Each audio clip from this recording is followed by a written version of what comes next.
la prière. Et ici, premièrement, en Apocalypse chapitre 5, si tu regardes le verset 8 avec moi, il y a une mention concernant des choses à venir, mais la réalité de la prière. Verset 5, « Quand il eut pris le livre, les 4 animaux et les 24 anciens se prosternèrent devant l'agneau, ayant chacun des harpes, comme pour jouer de la musique, et des coupes, comme un bol, des coupes d'or pleines de parfums, et ça en réalité, lesquelles sont les prières des saints. Alors lorsqu'un enfant de Dieu prie, ces prières sont comme du parfum de bonne odeur devant Dieu. Donc, il ne faut jamais avoir l'attitude que nos prières ne font pas de différence ou qu'elles ne sont pas encore répondues, que nous attendons peut-être trop longtemps. Mais en réalité, à la base, même nos prières sont comme un parfum d'agréable odeur à Dieu. Alors nous, on veut que Dieu nous réponde. Mais prier, parler à Dieu, adorer Dieu et demander des choses selon sa volonté, c'est un parfum d'agréable odeur à Dieu. Alors, nous, on doit prier encore plus. Tu avances au chapitre 8, toujours dans le livre de l'Apocalypse. On va lire le verset 3 et 4, s'il te plaît. Ça devient similaire. Alors, c'est une deuxième mention. On te mentionne ici qu'il vint un autre ange qui se tint près de l'autel, ayant un encensoir d'or. Donc, un contenant, un récipient, là, mais un encensoir d'or. Et on lui donna beaucoup de parfums pour les offrir avec les prières de tous les saints sur l'autel d'or qui est devant le trône. Et la fumée des parfums avec les prières des saints monta de la main de l'ange devant Dieu. Nos prières sont entendues par Dieu. Comme du parfum, nos prières sont reçues par Dieu de façon très agréable. Évidemment, nous voulons prier selon la volonté de Dieu. On va parler de cela tantôt. Mais la réalité est que nos prières, c'est comme du parfum pour le Seigneur Dieu. Et même le temps nous manquerait pour regarder, mais ici, dans le livre de l'Apocalypse, une des choses qui se produit, c'est que c'est un temps où il va y avoir justement des jugements. Si tu regardes ici au chapitre 8, verset 5, « Ensuite, l'ange prit l'encensoir et le remplit du feu de l'autel et le jeta sur la terre. Et il y eut des voix, des tonnerres, des éclairs et un tremblement de terre. » Ce n'est jamais très bon et agréable un tremblement de terre. Généralement, pas du tout. Mais ici, c'est comme un temps de jugement de Dieu envers justement la race humaine. C'est un temps comme où il va y avoir un jugement concernant la race humaine. Et qu'est-ce qui se produit? Bien, une des choses qui se produit, c'est que Dieu entend les prières des saints. C'est comme un parfum, mais Dieu entend les prières des saints. Alors, avant qu'il y ait un jugement, Dieu entend les prières. Ça, c'est vraiment encourageant. Et c'est là que nous, notre vie, ou les gens autour de nous, nous voulons offrir le plus de prières possible. Ce sont des parfums devant Dieu. C'est d'une agréable odeur devant Dieu. Mais en même temps, c'est quelque chose où, avant le jugement, il y a des prières. Alors ça, c'est une petite chose qu'on voulait voir. On parle d'une exhortation à la prière. Maintenant, venez avec moi en Éphésiens, s'il vous plaît. Éphésiens. Là, c'est juste comme une introduction. Mais Éphésiens, chapitre 6. Il y a d'autres mentions concernant la prière. Et on va considérer donc pas seulement la prière, c'est du parfum devant Dieu et Dieu entend les prières avant le jugement. Mais là, on va voir une autre réalité, c'est que la prière, c'est une arme. C'est plus qu'un outil, c'est une arme. Alors au chapitre 6, vous pouvez voir avec moi au verset 13, et vous me venez venir peut-être, vous me venez venir là, mais verset 13, c'est pourquoi prenez toutes les armes de Dieu, afin que vous puissiez surmonter dans le mauvais jour. Il va y avoir des jours mauvais, il va y avoir des jours d'épreuves et de tentations. Mais Dieu nous a dit d'utiliser la prière. Ce n'est pas seulement un outil, c'est une arme défensive ou offensive. Ça nous permet d'aider à surmonter et demeurer ferme. Et ensuite, dans les versets suivants, tu as l'armure, si tu te rappelles. Comme exemple, au verset 14, il y a la cuirasse de la justice. Il y a la ceinture. Il y a au verset 15 les pieds chaussés, comme des sandales. Au verset 16, le bouclier de la foi. Au verset 17, le casque du salut. Alors, c'est une armure, ce sont des armes. Et au verset 18, il y a la parole de Dieu, qui est l'épée de l'esprit. Verset 17, excusez-moi, et non verset 18. Et au verset 18, il conclut en disant « priant ». Donc, la prière est une arme. Elle est mentionnée ici dans un passage où on te parle de l'armure d'un enfant de Dieu, concernant l'épreuve de notre foi, le combat de la vie sur la terre. Et la vie sur la terre est un combat. On en a parlé dernièrement, il y a les afflictions parce qu'on est en Christ, mais il y a les consolations parce qu'on connaît Christ. Mais la prière, donc rapidement ici au verset 18, il te mentionne « priant quand ?» Juste quand c'est vraiment difficile et pénible. Non, ça nous dit priant en tout temps. Priant en tout temps. Comment nous prions? Par l'Esprit, E majuscule. Alors nous demandons à Dieu de nous aider par son Esprit et l'Esprit va te mettre te mettre en tête des choses, des requêtes, des demandes et dans la même réalité, la parole de Dieu nous enseigne comment prier. C'est l'Esprit qui nous a donné les paroles de Dieu. Mais on prie par l'Esprit, par toutes sortes de prières et même des supplications. Quand tu supplies, c'est parce que tu es vraiment presque au désespoir, là. Quoique, il y a une chose qui est vraiment dangereuse. Et souvent, tu vas entendre des chrétiens ou des enfants de Dieu dire cela. Ils vont parler entre eux peut-être et dire « Oui, j'ai un problème, j'ai une épreuve, j'ai essayé plusieurs choses, mais maintenant, tout ce que je peux faire, c'est prier. Tout ce qu'on peut faire maintenant, c'est prier. » C'est tellement mauvais et faux comme pensée. En réalité, c'est la première chose qu'on devrait faire. Et c'est l'arme la plus puissante, la prière.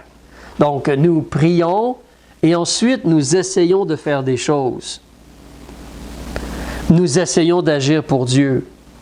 Alors, mais il te parle ici, donc on prie, on supplie, et à la fin du verset 18, il te parle de veiller, comme de surveiller, comme d'être alerte, attentif à cela, à la prière.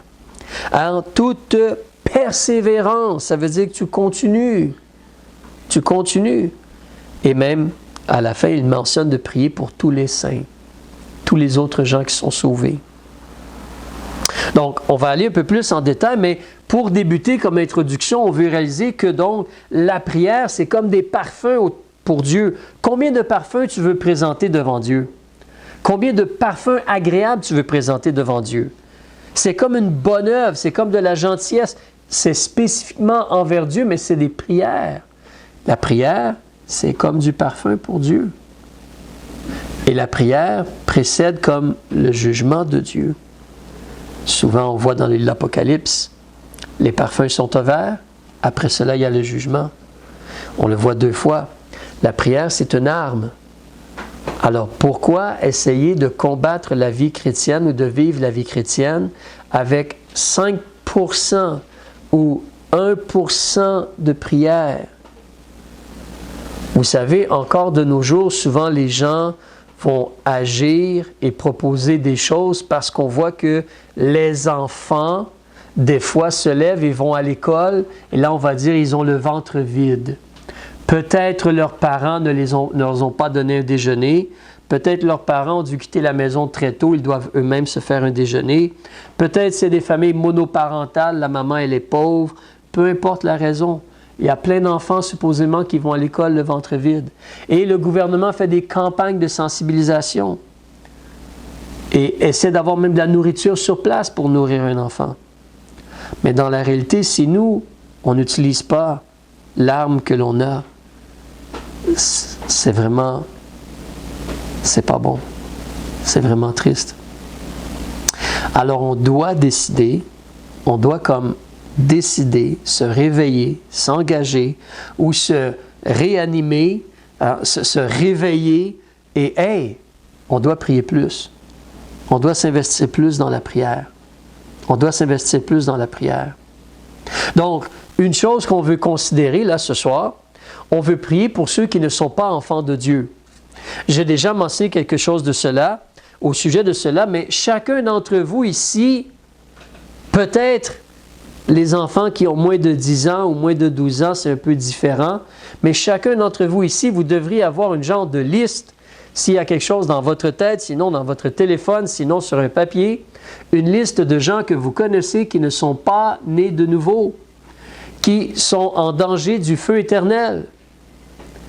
Et nous devrions prier, plaider pour eux, intercéder pour eux. Alors ici, Romains chapitre 10, tu connais bien, comme je dis ce soir, c'est de l'exhortation et de l'encouragement, un rappel, mais Romains chapitre 10, verset 1, quelle est l'attitude de Paul concernant son peuple, les Israélites? C'est un peu générique, c'est son peuple, mais quelle est son attitude? Au verset 1, frères, Romains chapitre 10, verset 1, frères, le souhait de mon cœur et ma prière à Dieu pour les Israélites, c'est qu'ils soient sauvés. Qu'ils soient sauvés. Donc, sa prière, le souhait de son cœur, mais donc son application dans la prière, son dévouement dans la prière, il agit pour que les Israélites soient sauvés. Alors, nous devons prier aussi pour que les gens soient sauvés. Évidemment, on ne prie pas Dieu sauve les gens, dans le sens que Dieu veut sauver les gens. Alors, on prie que les gens veulent se repentir et être sauvés. Tu peux regarder comme exemple, de même si on continue ici, le verset 2, il mentionne, je leur rends ce témoignage aux Juifs. Ils ont du zèle pour Dieu. Ils croient comme en Dieu, mais c'est un zèle qui est sans connaissance. Ils ne connaissent pas vraiment Dieu. Verset 3, car ne connaissant point la justice de Dieu et cherchant à établir leur propre justice, ils ne se sont point soumis à la justice de Dieu. Ils ne veulent pas Christ comme sauveur. Et donc, eux-mêmes se condamnent dans leur choix. Ils enlèvent le sauveur, donc il n'y a pas d'espérance. Alors, c'est important de prier que les gens veulent se soumettre à la justice de Dieu. C'est une excellente façon de prier. Prier que les gens veulent se soumettre à la justice de Dieu, qu'ils acceptent le fait qu'ils sont coupables et qu'ils méritent le feu éternel. Aussi, si tu avances en la seconde épître de Pierre, s'il te plaît. Seconde épître de Pierre, chapitre 3. Tu veux te rappeler ici encore là le désir de Dieu. Comme je dis, c'est pour ça, Dieu veut que les gens soient sauvés. Alors ne prie pas Dieu sauve telle personne, parce que Dieu veut qu'il soit sauvé. S'il n'est pas sauvé, ce n'est pas à cause de Dieu, c'est à cause de lui ou de elle qui ne veut pas accepter, reconnaître la justice de Dieu, recevoir le pardon de ses péchés par Jésus. Alors 2 Pierre chapitre 3 verset 9, on nous mentionne le désir de Dieu. Le Seigneur ne retarde point l'exécution de sa promesse, comme quelques-uns croient qu'il y ait du retard. Mais il use de patience en supportant les actions, la rébellion, la désobéissance. Il use de patience envers nous, ne voulant point qu'aucun périsse. Dieu ne veut pas que les gens meurent et périssent. Mais il veut que tous viennent à la repentance. Alors Dieu veut que les gens se repentent. Si les gens ne se repentent pas, c'est la faute de qui? C'est l'individu qui choisit. Alors, prions que les gens se soumettent à la justice de Dieu. Prions que les gens veulent se repentir, qu'ils veulent faire cela. Recule avec moi en 2 Corinthiens chapitre 4, s'il te plaît. Encore le désir de Dieu versus le combat et le danger. la seconde épître aux Corinthiens, chapitre 4, versets 3 et 4. Concernant la bonne nouvelle ou l'Évangile, Jésus est mort pour nos péchés, Jésus est ressuscité pour notre justification. C'est pourquoi les gens doivent choisir de se soumettre à la justice de Dieu. Verset 3.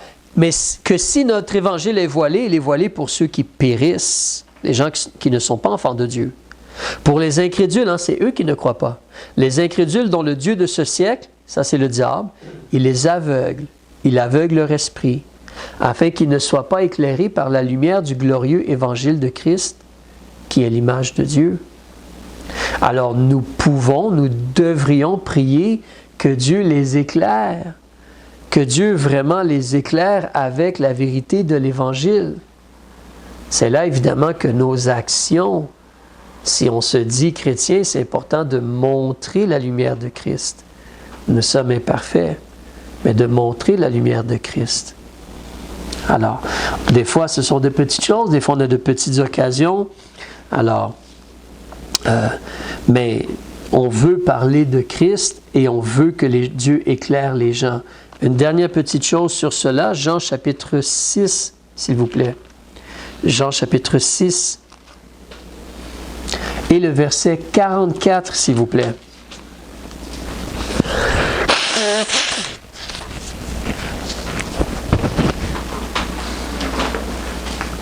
Jean chapitre 6, verset 44.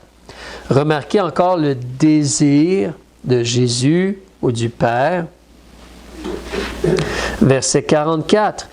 Personne ne peut venir à moi, à Jésus, si le Père qui m'a envoyé ne l'attire, et je le ressusciterai au dernier jour. Jésus, c'est la résurrection et la vie.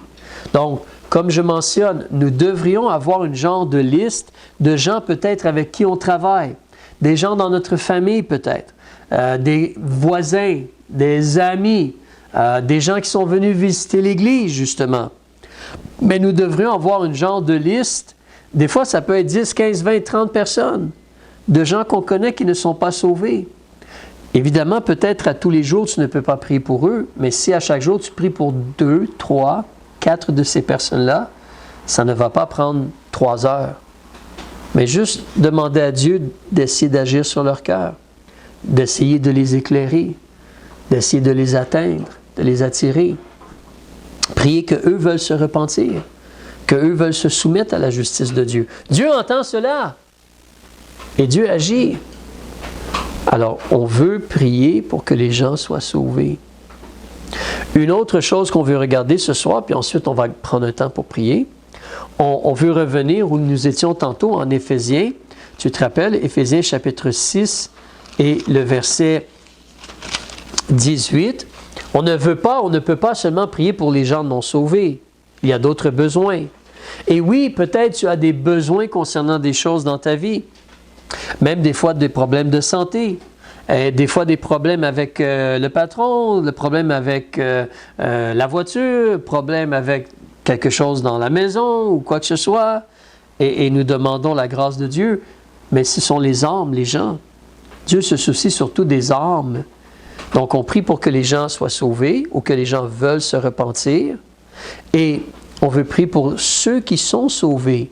Éphésiens chapitre 6, verset 18 te mentionne clairement, la fin du verset dit, tu veux prier pour tous les saints, les gens sauvés. Donc, tu veux vraiment intercéder, plaider pour les gens qui sont enfants de Dieu. Fais un saut en Jacques, chapitre 5. Alors, beaucoup des versets, nous les connaissons, c'est un rappel, une exhortation, un encouragement ce soir, comment nous devons décider de faire du temps pour prier. Ça fait partie de la vie d'un chrétien. Dieu ne demande pas seulement qu'un chrétien se fasse baptiser, ou qu'il aille à l'église, ou qu'il essaie d'aider les madames à traverser la rue,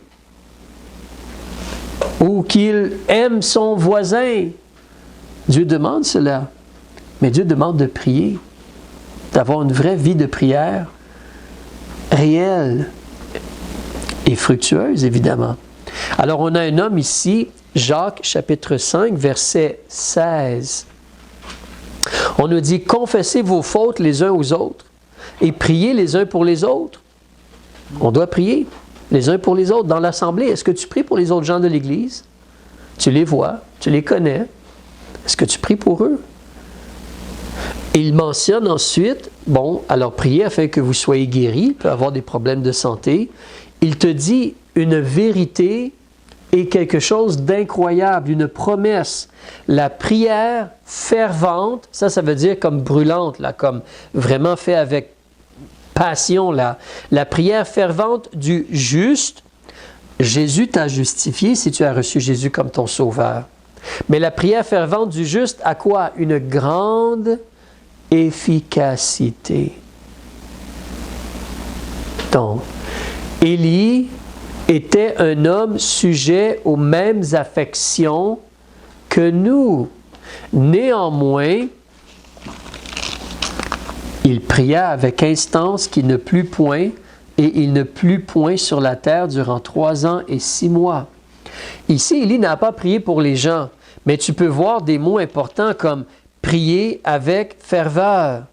Élie, c'était un homme sujet aux mêmes affections que nous. Élie, il était un humain imparfait et faible comme moi et toi. Il était simplement un être humain. Mais il a décidé de prier et Dieu a arrêté la pluie pendant 3 ans et 6 mois. Ensuite, il a prié de nouveau et là, le ciel a donné de la pluie. Et dans cette réalité-là, c'est parce qu'Israël était rebelle à Dieu, adorait des idoles à la place, et c'était comme un jugement de Dieu aussi, afin d'essayer de les ramener vers lui, vers le Dieu d'Israël. Mais la prière faite avec ardeur, avec ferveur. Quand il dit « il pria avec instance », c'est l'idée de vraiment demander, là c'est pressant, une demande pressante, il faut, c'est vraiment supplier, ou faire des supplications. C'est une demande pressante, là on va voir Dieu, puis Dieu, il faut que tu fasses quelque chose, il faut que tu agisses. Et Dieu veut entendre les cris de supplication, les parfums de ses enfants.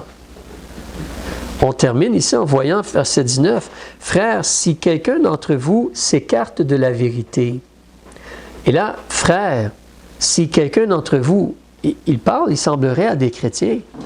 Mais si un chrétien s'écarte de la vérité, comme ne marche pas comme il devrait marcher, ne vit pas comme il devrait vivre, fait des choses qui ne sont pas agréables devant Dieu, si quelqu'un d'entre vous s'écarte de la vérité et qu'un autre l'y ramène, qu'il sache que celui qui a ramené un pécheur du sentier de l'égarement sauvera une âme de la mort et couvrira une multitude de péchés. C'est là qu'on veut prier les uns pour les autres, que Dieu nous aide à marcher dans la vérité. Nous ne sommes pas meilleurs l'un de l'autre. Ce n'est pas prier, « Ah, Dieu, aide Monsieur X, il n'est pas aussi bon que moi je suis. Il n'est pas aussi fidèle que moi je suis. Aide Monsieur X, s'il te plaît. Aide Madame Y à faire plus de bonnes œuvres comme moi je fais. » Ce n'est pas cela. Plutôt, c'est juste, aide cette personne-là à grandir dans la foi, à avoir plus d'espérance en toi et d'obéissance, à mieux comprendre ton amour. Que quelqu'un marche dans la vérité avec Dieu. Ça, c'est la prière. Je vous donne 3 petits exemples en terminant rapidement. Là, on va faire un survol. Ce sont des choses qu'on connaît, mais souvent je le mentionne, je le rappelle encore. Lorsque nous prions, et lorsque nous prions ensemble, nous voulons prier pour les autres chrétiens de l'Assemblée et d'autres chrétiens qu'on connaît ailleurs, mais prier que Dieu agisse sur leur cœur et les aide. En réalité, si tu recules avec moi en Galates, au chapitre 5,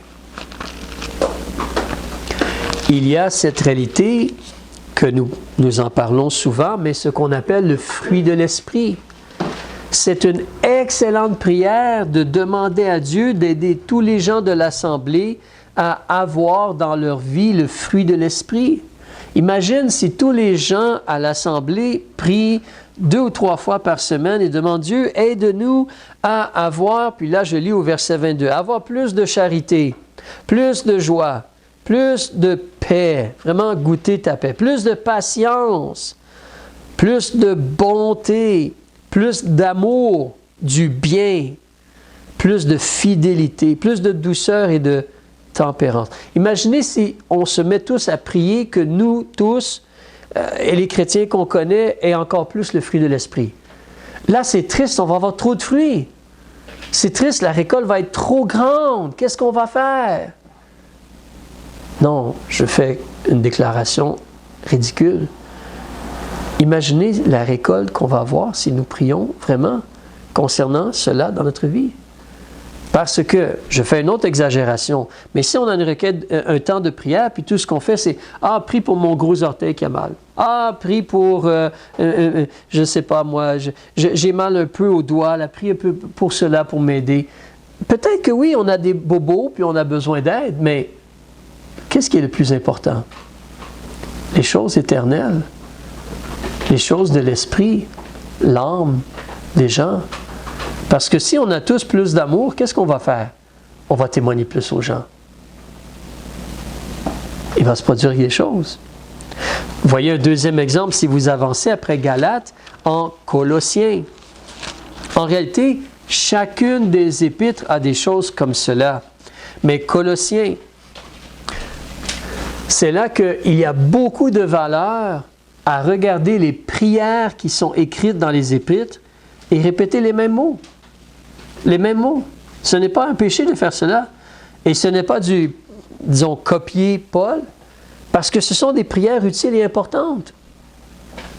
Si vous regardez en Colossiens comme exemple, remarquez ce que Paul dit au chapitre 1, verset 9. « C'est pourquoi, depuis le jour où nous l'avons appris, nous n'avons cessé de prier pour vous. » Ah, il prie pour des chrétiens. « On demande que tu sois rempli de la connaissance de sa volonté, en toute sagesse et intelligence spirituelle. » C'est bon de demander cela. De telle sorte que vous vous conduisez d'une manière digne du Seigneur. Oui, Père, aide-nous à l'Église à nous conduire d'une manière digne du Seigneur et à lui plaire en toutes choses, portant des fruits, en toutes sortes de bonnes œuvres. C'est une excellente prière à répéter. Tu peux changer quelques mots si tu veux, mais c'est vraiment utile et important ces choses-là. C'est le fruit. C'est vraiment important.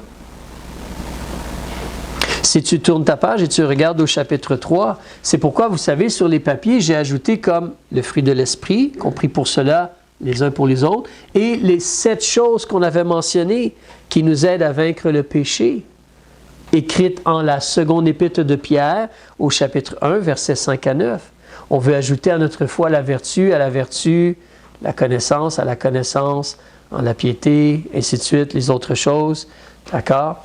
Mais ici, en Colossiens chapitre 3, imaginez encore là si chacun d'entre nous, on priait régulièrement selon le verset 12. Dieu, revêt-nous comme des élus de Dieu, saints et bien-aimés, revêt-nous d'entraide de miséricorde. Aide-nous à avoir plus de miséricorde, Dieu, plus de bonté, plus d'humilité, plus de douceur, plus de patience. C'est comme le fruit de l'esprit. Aide-nous, Dieu, à nous supporter plus les uns les autres, à nous pardonner plus les uns les autres.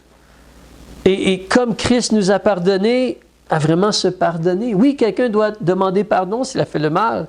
Mais quand Christ nous pardonne, qu'est-ce qu'il fait? Il oublie! Il oublie complètement. Il ne fait pas juste pardonner, il oublie.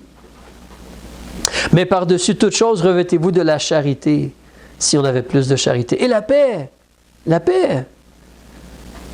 Verset 15, la paix de Christ. Verset 16, si vraiment on laissait la parole de Jésus habiter en nous, on laissait la parole de Jésus changer nos cœurs, nos paroles et nos actions. Ça, c'est la réalité. Si la parole de Dieu habite en nous, c'est comme lorsque les gens le matin, qu'est-ce qu'ils font? Qu'est-ce que beaucoup de gens font le matin lorsqu'ils se lèvent? Ils veulent la cafetière. Pourquoi ils veulent la cafetière? Ou la latte-air, si tu peux dire cela, pour un latte. Mais ils veulent justement une boisson pour les aider à se réveiller. À se réveiller. Parce que lorsque la caféine entre dans le corps, qu'est-ce qui se passe? Ça stimule. Ça stimule. Alors, comme il y a des gens aussi dans le milieu de l'après-midi, ils vont vouloir du sucre, parce que le sucre stimule. D'accord? Mais si tu laisses la parole de Dieu vraiment entrer en toi et faire ce qu'elle veut faire, qu'est-ce qui va se produire? Il va y avoir du fruit.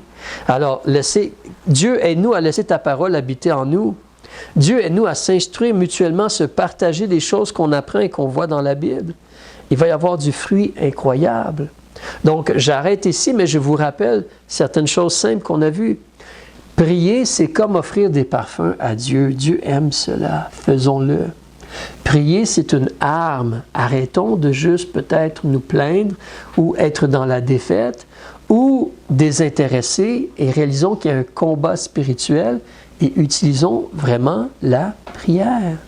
Prions. Prions pour les gens qui ne sont pas sauvés. Alors, faites-vous une liste de gens que vous connaissez qui ne sont pas sauvés et partagez-la peut-être avec les gens de l'Assemblée. On fait cela à l'Assemblée. Là. Il y a des dimanches, des fois, pour différentes raisons, on ne le fait pas, on l'oublie, mais en réalité, on essaie régulièrement à l'Église, entre les réunions, de prier pour des gens qui ne sont pas sauvés, que l'on connaît. Et on prie les uns pour les autres aussi. Tu peux te faire un peu une liste des gens qui sont à l'Assemblée, puis un par jour. Tu pries, ou 2 par jour. Au bout de quelques jours, tu as fait tout le monde, tu recommences ton cycle. Et tu vas de l'avant. Mais faisons du temps et utilisons la prière. Et là, c'est ce qu'on va faire maintenant. Je vais arrêter ici. On va regarder s'il y a des gens qui ont des requêtes.